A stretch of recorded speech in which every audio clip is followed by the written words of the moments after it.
Welcome back, everyone. Today I'm going to be talking about what to do when you've been applying for jobs for a really long time and you just keep getting rejected. I'm going to be responding specifically to a person who has been applying for jobs for about 2 years and they're just not having any luck and they're feeling crushed. So let's go ahead and get into it. I spent literally 2 years applying for jobs to get out of this job that I kind of dislike. I found the perfect job even though I would have taken a pay cut. Went through the interviews, they went well, and still rejected. I feel like I'm at my breaking point. I thought that if I did well in college and work jobs and stay out of trouble, that I would at least have a chance to get a job I enjoy. I'm utterly tired of this and just don't care anymore. 2 years of having my hopes crushed. Alright, so I think we've all kind of been in this spot where we've been applying for this job, applying for jobs, and then we see this one job that we're like, oh, that is me. This job has my name written on it. And you apply and you wait and you wait and you wait, and then all of a sudden you get that rejection email and you're just sitting there like, I didn't even get an interview, or you get that interview and you thought it went well and you nailed it, and then all of a sudden they email you back saying, thanks, but no thanks. So, I totally get it. I think, like I said, I think we've all been there, and it does crush you. Someone had made a comment earlier on this post that I thought was important. It said something along the lines of, you need to look at yourself, as it may be because you've been applying for 2 years and you haven't had any luck. You might have to look at yourself because it could be the way you're answering interview questions. It could be your resume. It could be something that you're doing. So I think that's important. Another thing is, unfortunately, you're finding out that the whole, if I do the right thing and go to college and be a good person, that equals or guarantees a certain lifestyle. And that's a lie. College is just like any other tool. It's good to have a college degree. And it's something that can definitely boost your career, but it doesn't guarantee anything. Especially today, a lot of people have bachelor's degrees. It's not particularly overly difficult to just get a bachelor's degree in anything. You didn't really mention what your degree was or anything, so I don't know if you're applying to a job like that's in that specific field or not, but it doesn't matter. What really matters is that, again, college is just, again, it's nice, but it's not like the end-all be-all. When I was applying to jobs, there was a job I desperately wanted to leave, and so I started applying for jobs, and I had put well over 200 applications. I have a business partner who, in the span, had lost their job, and she put out probably well over 150 resumes in the span of a few months, and he got very few responses, and he's extremely qualified. So trying to find a good full-time job is a full-time job. Because if you're not tailoring your resume and cover letter to match the job that you're doing, that you want, you're doing yourself a disservice. Another thing is, a lot of companies use applicant tracking systems that scan for keywords in resumes, and yours just might not have the right keywords, especially if it's a field that you'd be new to. When you're applying for a job into a field that you don't have either, you may not be showing how your current skills are going to transfer or translate into being productive in that new field. Just because you were creative and organized in field A does not necessarily mean you're going to be creative and organized in field B, because there's different things that are in play there. So you have to kind of say, well, I was in field A and I was really organized, but I think what I would really benefit in field B is because in field A I was able to do X, Y, and Z. And that aligns more actually with what I'm doing in field B. So you see, you kind of have to be able to say, I have this gap, but here's how I would fill it. In a sense, it's a numbers game. Putting out 2 or 3 applications here or there really isn't trying hard. I hate to say it. And I'm not saying you're not trying hard, but, just seeing one job and saying, that job, I need to apply for it, and hoping you get it, it's not really realistic. Another thing to consider in the interview process is how you're presenting yourself. Are you giving specific examples of past accomplishments that align with the job you're hoping to get? Again, this is going to be really important if you're applying for a job that is outside of the field you're in. Also, are you giving the interviewers something that they haven't heard before and makes you stand out? Every applicant can list off things that they've done well in the past or their strengths and weaknesses, but they don't all demonstrate how those skills are going to match up with that potential position or be a benefit to the company. So, every applicant, every HR person or every hiring manager has heard, well, I have a positive attitude and I'm really, I'm on time and, my coworkers really like me. Everybody's heard that. That doesn't tell you anything.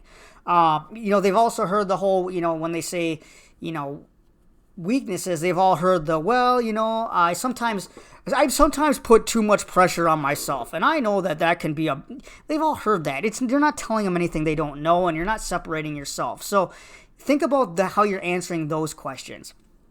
Also, are you coming off desperate? Interviews in a sense can kind of be like a date in some aspects, and just like a date, if you come off desperate, that's not going to be a good look for you. When you don't have options in the dating world, you come off desperate because people ask, what's wrong with this guy?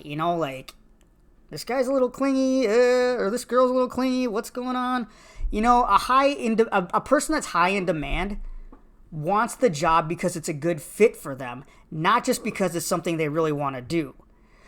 A person that's high in demand says, even though this is a good job, is the company a good fit for me? Do I like the culture?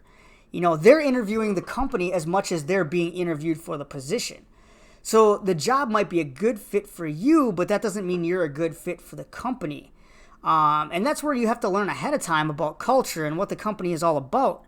There are little things too that interviewers can pick up on. When you said, I thought if I went to college and made good choices, I sensed a little bit of entitlement there. If you have that attitude or even display any sign of an entitled attitude, you're going to be put in the no pile. No company wants to deal with someone who has any sense of entitlement. No one cares that you went to college and had good grades.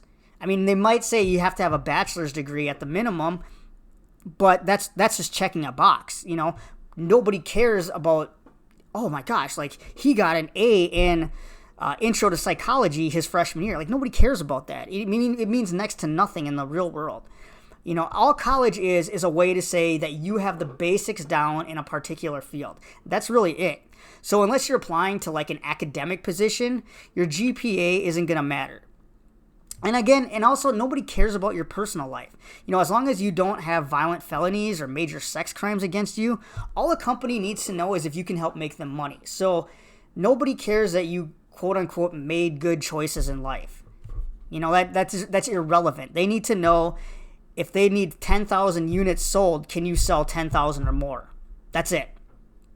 Finally, I will say that I have made the mistake of putting my hopes and dreams into a pending job, and I've been crushed too when I didn't get it. But the reality is, as I've learned, it's just a job. It's just what you do for 8 to 10 hours a day to pay for things you really enjoy. Even if you like your job and you're passionate about it, it's not, nor should it define you. The second you retire or quit, your nameplate on your desk or door comes down and they move on. So why are you putting all your hopes and dreams into a place that the second you walk out the door, you're an afterthought? It's more important to work on yourself, improve your communication, written skills, organization, creativity, things that are going to make you a better person, but also marketable in the long run. Because there's no such thing as the perfect job. After 2 to 3 months, it's going to be pretty mundane. It's going to be like, you got to go to work the next day. That's all it's going to be. Yeah, you might like it, but still. And again, I'm not saying don't go for a job that you don't like or find fulfilling. Of course, you should, look for a job that you find enjoying and satisfying and all that. But what I am saying, though, is that you shouldn't put all your hopes into a job because eventually you are going to be left unfulfilled. Because at the end of the day, say you take a job that you love and you're really enjoying it, you find it fulfilling, but your boss is terrible. Or let's say you find that job and you're enjoying it all of a sudden, but all of a sudden, you get new coworkers that you don't gel with. So there's more in a job than just what's written on the job description. And you need to figure out what you need to improve your chances. But, don't be a defeatist either. That's going to breed resentment, and it is going to come off in your next interview. Again, it's like dating. No one wants to date a bitter person. So you need to improve what you can and stay positive. You need to maximize your strengths and improve your weaknesses. Do some reflecting and actually write down what you remember from the interviews. Did the interviewers react a certain way to answers, either verbally or non-verbally?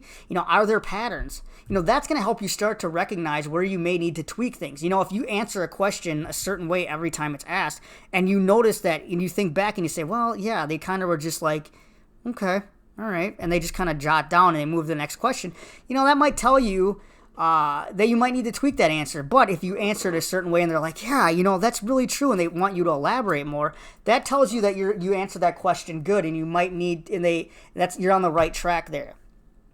Go over at interviewing and resume tips online and see how your resume stacks up. Do some practice interviews with friends, or reach out to career advisors or people that can help you and give you good feedback.